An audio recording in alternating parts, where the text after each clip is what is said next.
할렐루야. 아멘. 우리 지난주에 말씀을 전하기 전에 이렇게 인사했습니다. 예수께서 부활하셨습니다. 이렇게 인사했는데 오늘 예배 시작하기 전에 먼저 외치고 선포하고 시작하겠습니다. 예수님께서 부활하셨습니다. 예수님께서 부활하셨습니다. 예수님께서 부활하셨습니다. 3절 상반절에 보면은 우리 주 예수 그리스도의 아버지 하나님을 찬송하리로다. 그의 많으신 긍휼대로 예수 그리스도를 죽은 자 가운데서 뭐하게 하심으로 부활하게 하심으로 말미암아 이렇게 말씀하고 있습니다. 아버지께서 예수 그리스도를 뭐하게 하셨다? 부활하게 하셨다. 이것을 믿고 있는 베드로는 뭐라고 선포하고 있느냐? 하나님을 찬송하겠다 이렇게 선포하고 있습니다. 믿음이 있을 때 하나님을 찬송할 수가 있는 것입니다.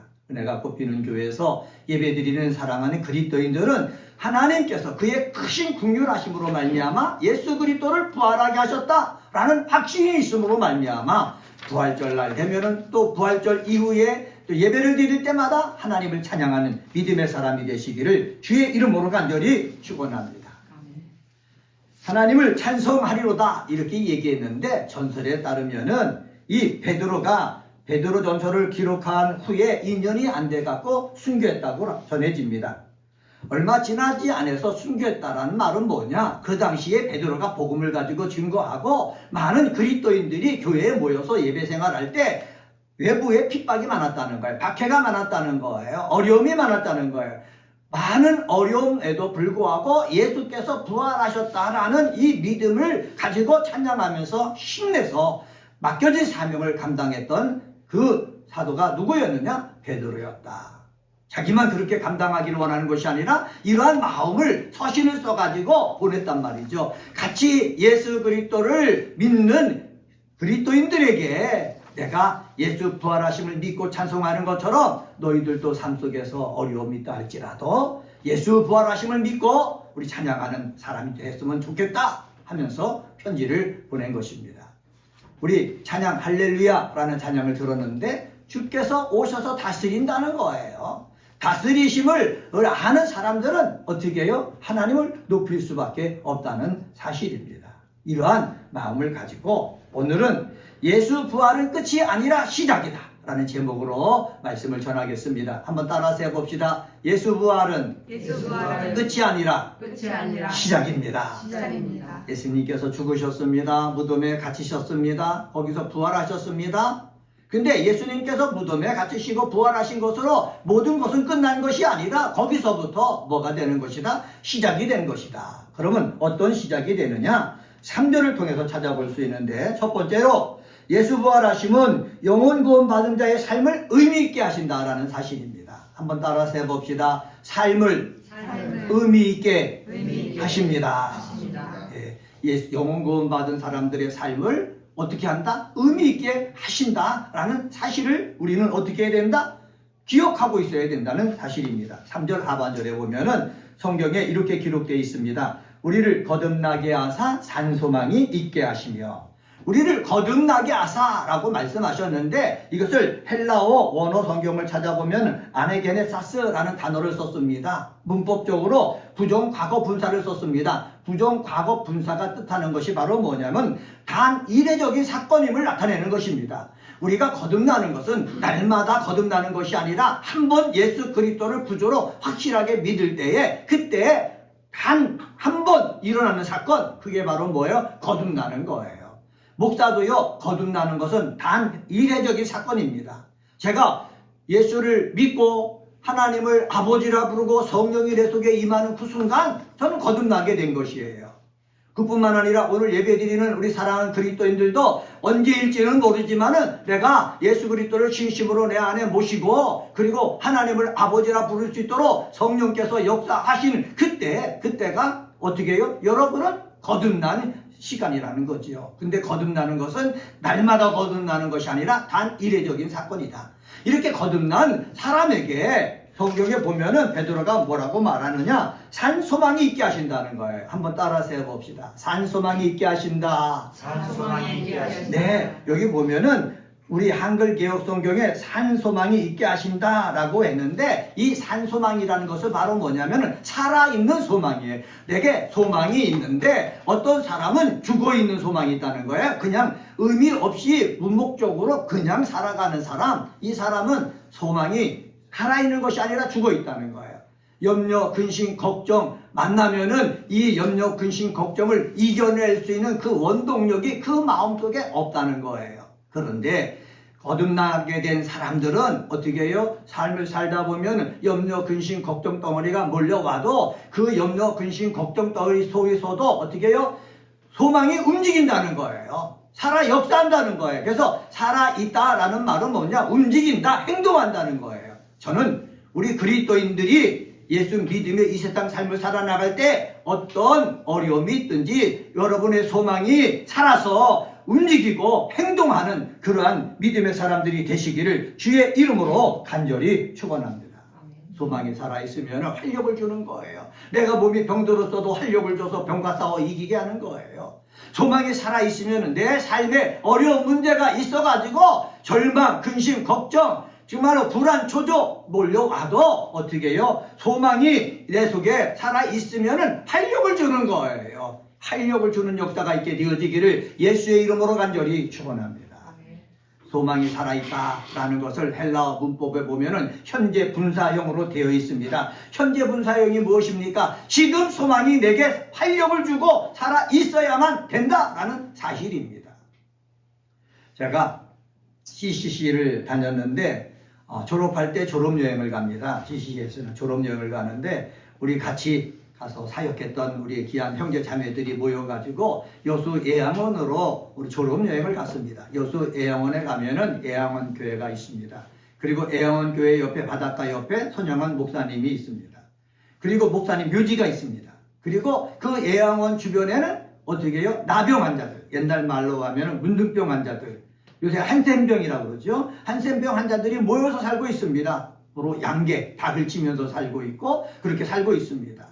그래서 거기에 가서 애양원 교회 가서 예배 드리고 손양환 목사님 묘지에 써서 거기 가가지고 사랑의 원자탄이라는 그러한 글들을 읽으면서 우리의 믿음을 돈독하게 하고, 또 저녁 때는 그 나병 환자들, 문둥병자들이 모여서 기도하고 말씀을 외우는 곳에 초대받아서 가가지고 식사하면서 그들을 봤습니다. 저는 문둥병자를 처음 본 거예요. 제가 보고서 놀랐습니다.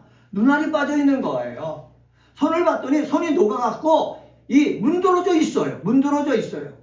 머리카락도 빠진 것도 당연하고요. 코도 녹아버린 거예요. 코도 녹아서 우리가 보기에 아주 흉측하더라고요. 그런데 그들이요, 거기서 모여서 우리가 왔으니까는 성경을 암송하는 건데 빌립보서를 1장서부터 4장까지 다 암송하는 거예요. 깜짝 놀랐습니다.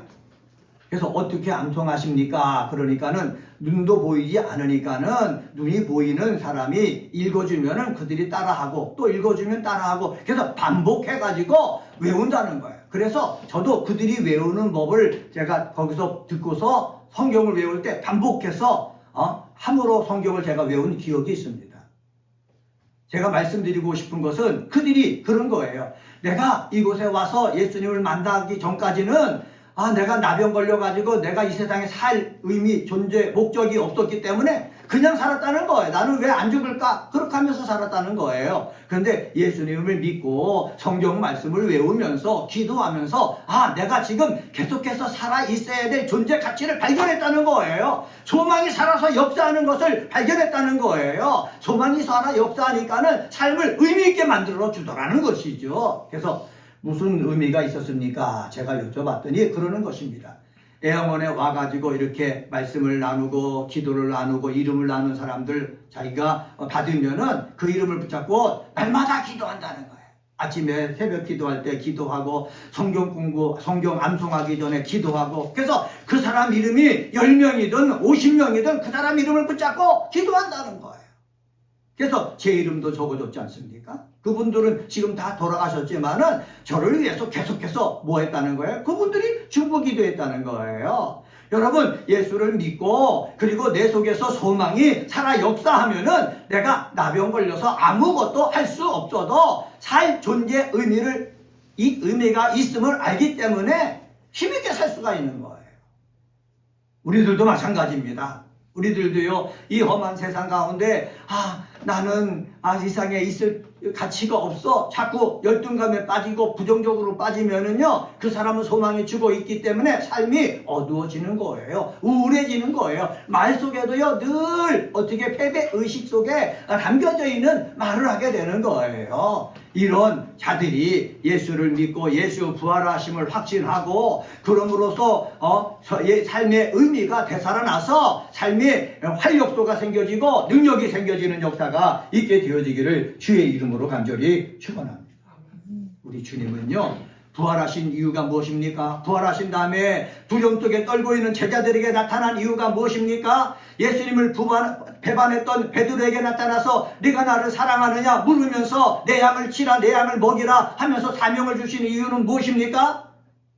실패했다고 좌절했다고 인생을 끝나버리지 말고 어떻게 해요? 삶의 의미를 다시 찾아가지고 활력 있는 소망이 있는 그러한 삶을 살라는 것입니다.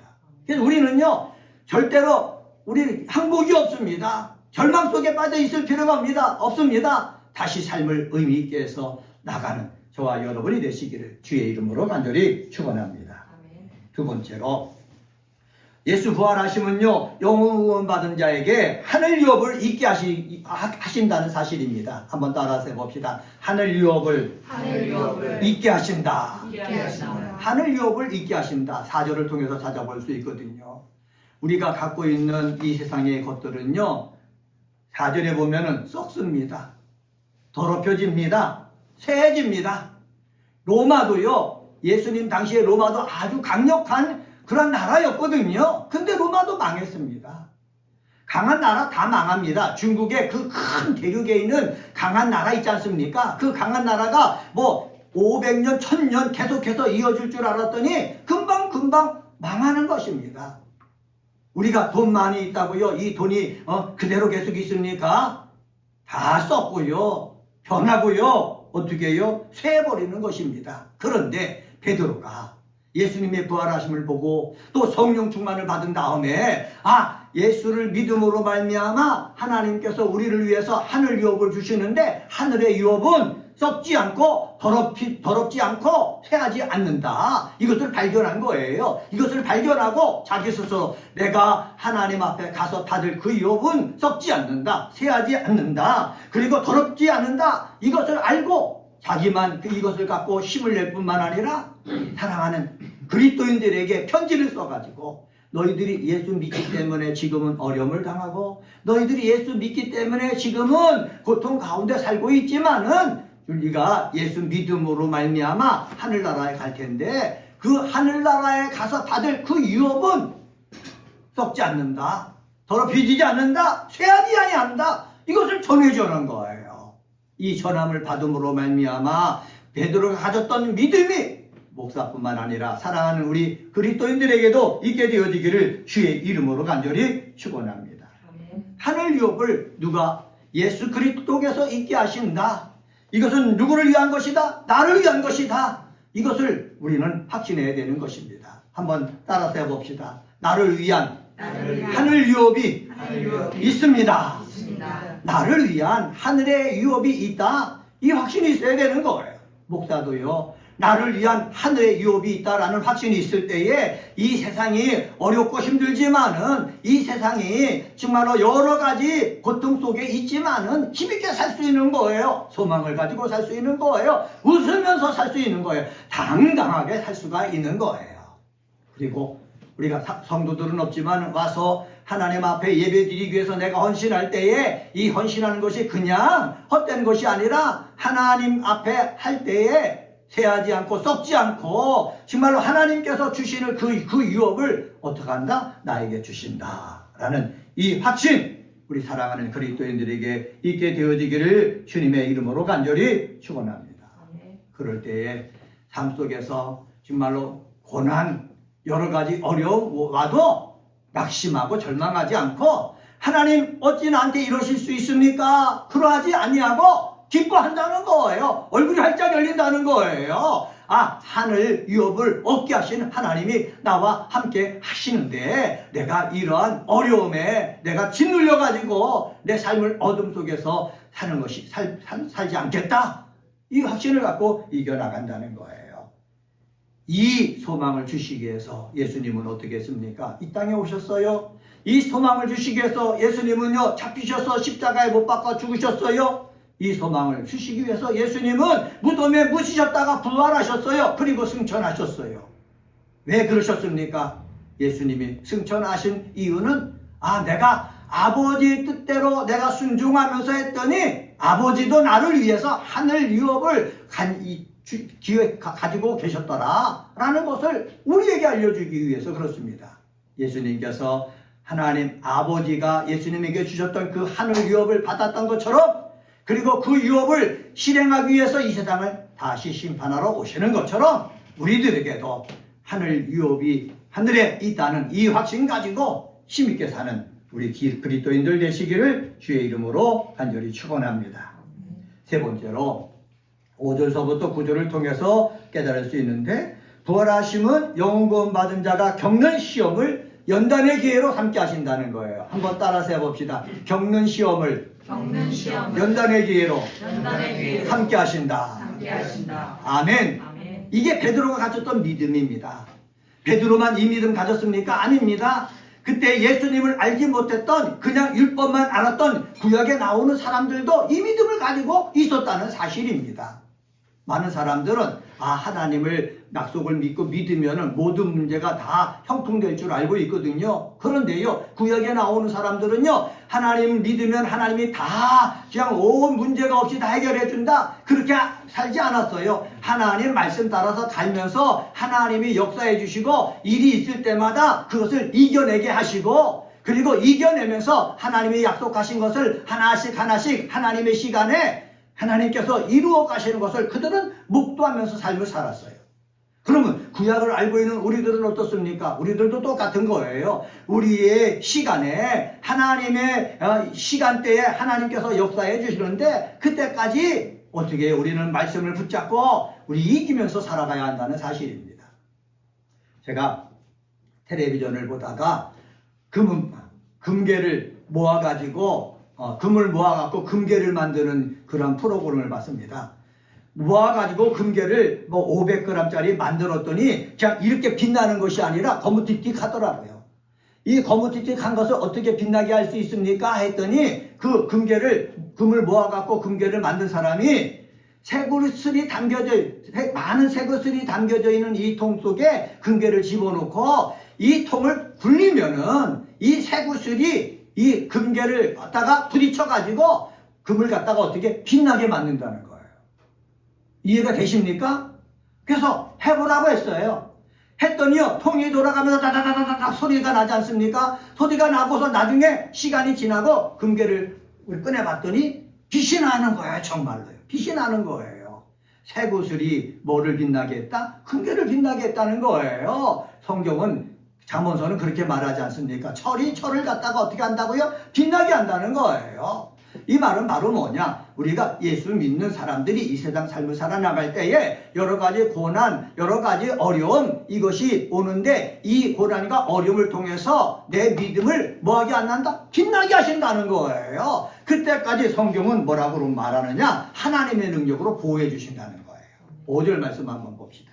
5절에 보면은 이렇게 말씀합니다. 너희는 말세에 나타내기로 예비하신 구원을 얻기 위하여 믿음으로 말미암아 하나님의 능력으로 뭐를 받았다? 보호하심을 받았다. 제가 금괴 얘기했지 않습니까? 금괴를 갖다가 그 안에 집어넣으면 금이 없어지는 것이 아닙니다. 금은 그대로 남아있는 거예요. 근데 빛이 나는 거예요. 우리도 마찬가지입니다. 어렵고 막 힘든 일이 너무 많아가지고 정말 끙끙거리고 그럴 수밖에 없는 삶이라도 우리가 믿음으로 하나님이 나와 함께 하신다, 하나님이 나와 함께 하시기 때문에 하나님이 이 모든 어려운 일을 이겨나갈 수 있는 능력을 주신다, 이 믿음 가지고 내가 열심을 다하여 내가 같이 붙어 나가면은 어떻게 해요? 하나님의 능력을 통해서 이겨낼 수가 있다, 빛이 날 수가 있다. 이것을 계속해서 얘기해 주는 것입니다. 이 믿음이 저와 여러분 속에 있게 되어지기를 주의 이름으로 간절히 축원합니다. 우리가 금을 우리 정연할 때도요, 돌덩이를 가지면 그게 다 금이 되는 것이 아닙니다. 그 안에 금이 뭐 5%, 그 정도밖에 없는 거예요. 이 돌덩이를 녹입니다. 녹여가지고요, 어떻게 해요? 순수한 금을 찾아내는 거예요. 순수한 금을 찾아내가지고 나중에 그것을 금으로 만들 거거든요. 우리들도 마찬가지입니다. 제가 목사이지만은 제 믿음이 원래서부터 뭐 금덩이 같은 믿음입니까? 아니에요. 불순물이 많았습니다. 불순이 많았는데 일을 통해서, 사건을 통해서 저를 녹이는 겁니다. 녹이면서 어떻게 해요? 불순물이 제거되고 그 속에 있는 순수한 그 믿음만 골라내시는 거예요. 순수한 믿음이 확실히 골라져야 이 믿음 가지고 하나님의 능력을 덧입어서 하나님이 주신 사명을 감당할 수 있기 때문에 그렇습니다. 내 속에 있는 불순물 때문에 낙심하지 말고, 내 속에 있는 더러운 것 때문에 좌절하지 말고, 하나님께서 사건을 통해서 나를 단련하신다, 연단하신다, 순금만 하나님께서 뽑아내신다. 그때까지 하나님이 나를 뭐 해주신다? 보호하신다. 라는 이 확신 갖고 여러분 이 세상에서 힘있게 사는 믿음의 사람 되시기를 주의 이름으로 간절히 축원합니다. 7절 말씀을 보면은 연단을 통해서 하나님은 그리스도인을 금보다 더 귀하게 만드신다 말씀하고 있습니다. 7절 말씀 한번 봅시다. 7절에 보면은 너희 믿음의 확실함은 불로 연단하여도 없어질 금보다 더 귀하여 예수 그리스도께서 나타나실 때에 칭찬과 영광과 존귀를 얻게 할 것이니라. 예수 그리스도가 나타나실 때에 칭찬과 영광과 존귀를 얻게 할 것이니라 말씀하고 있습니다. 이것을 공동번역으로 찾아보면은 공동번역은 이렇게 번역했습니다. 그것은 여러분의 믿음을 순수하게 만들기 위한 것입니다. 결국 없어지고 말 황금도 불로 연단을 받습니다. 그러므로 황금보다 훨씬 더 귀한 여러분의 믿음은 많은 단련을 받아 순수한 것이 되는 것입니다. 이렇게 번역을 했습니다. 여러 시련을 만나서 저와 여러분의 믿음은 어떻게 한다고요? 순수한 믿음으로 만들어진다 하고 있는 것입니다. 여러분, 시험을 당할 때, 시련을 당할 때 내 믿음을 순수하게 금보다 더 귀하게 되어서 나중에 주님이 다시 오셔서 우리를 향해서 말씀하실 때에 칭찬과 영광과 존귀를 얻는 사람 되시기를 주의 이름으로 간절히 축원합니다. 아마 주님이 다시 오실 때에 칭찬과 영광과 존귀를 얻는 사람이 있을 것이고 그렇지 못한 사람이 있을 거예요. 그렇지 못한 사람들 보면 얼마나 마음이 괴롭겠습니까? 고통스럽겠습니까? 아쉽겠습니까? 저는 목사로서 우리 함께 예배드리는 은혜가 꽃피는 교회 우리 그리스도인들 한 명 한 명은 어떻게 해요? 주님 오실 때 마지막 그 자리에서 칭찬과 영광과 존귀를 얻는 역사가 있게 되어지기를 주의 이름으로 간절히 축원합니다. 그래서 일이 있을 때마다 낙심하지 말고 절망하지 말고 정말로 남의 탓하지 말고 이것은 나를 금보다 더 귀하게 만들기 위한 내 믿음을 빛나게 하기 위한 그러한 하나님 주신 일이구나 라고 생각하고 웃으면서 이 일을 맞는 믿음의 사람 꼭 되시기를 주의 이름으로 간절히 축원합니다. 오늘은 베드로전서 1장 3절서부터 9절에 있는 말씀 가지고 예수의 부활은 끝이 아니라 시작입니다 라는 제목으로 말씀을 전했습니다. 부활하심은 영혼 구원 받은 자의 삶을 어떻게 하신다? 의미 있게 하신다. 부활하심은 영혼 구원 받은 자에게 하늘 유업을 있게 하신다. 부활하심은 영혼 구원 받은 자가 겪는 시험을 연단의 기회로 삼게 하신다 말씀했습니다. 연단의 기회로 삼아서 칭찬과 영광과 존귀를 얻는 역사가 하늘에서도 있어지고 우리가 살고 있는 현재 삶 속에서도 있게 되어지기를 주님의 이름으로 간절히 축원합니다. 기도하십니다.